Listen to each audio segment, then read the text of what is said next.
hours, you played with 4 or 5 people, but you impacted one person, which made it all work. That's what we're all about.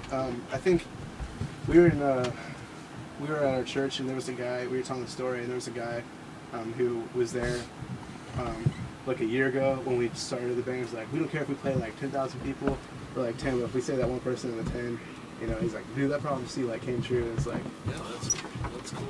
Okay, so I just want to, sorry, I always interrupt you, don't I? you Always. No, I just want to throw out, we actually talked to Brian Head Welch on Chris's Rock Show a couple weeks ago, and did an interview with him, and he said, you know, it's amazing because when he was the last part of his time with Korn, they were playing an arena, like 50,000 people in this arena. And he said there was a girl up front that he could tell was, you know, kind of high and everything, and she was on drugs and drunk at the show and everything. They backstage later, and then she found out that he was a Christian and stuff, and she got on and kind of investigated his story and everything, and she realized, you know, what he had said about the Word of God, how it can save anyone and bring anyone through their troubles, and she gave her heart to Christ. And her boyfriend, she had told him the story that her boyfriend had ridiculed her for like 3 months, you know, kind of made fun of it and everything. And then he ended up also giving his life to Christ. And he said, you know, we're in an arena with 50,000 people. He said, and those are 2 people that I know of. This life has been impacted by my story. He said, imagine all the people that we don't know about, the impacts that we have for people. So, you know, you guys talked about off the air, we were talking during the song, and you drive 4 hours and you touch 1 person out of 5.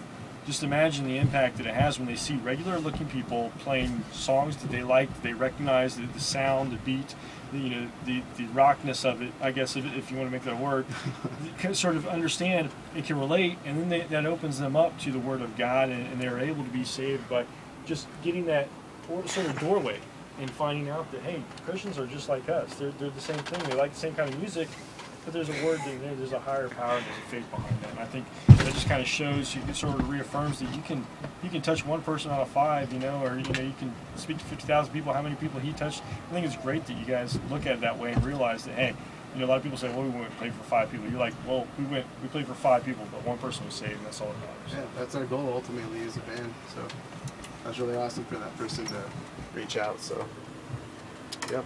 Yeah, that makes it all worthwhile. In the studio, we have 3 by 9. Well, what are we going to hear next? We cover a multitude of genres on the album we released. We have like an acoustic song. We have, you know, those heavy metal ones that you just played. This one is kind of a worship song. It was kind of during a time where it was the summer after all that KD stuff happened, and I just was kind of reaching out to God in my basement writing songs, you know. So that's pretty much where this song came from. 3 by 9, live in studio. This one's called Saving Grace. And I want to give a shout out to my friend Anathan Moore, who texted me. She's probably going to hate me for saying this. So, hey, this song's called Saving Grace.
right now.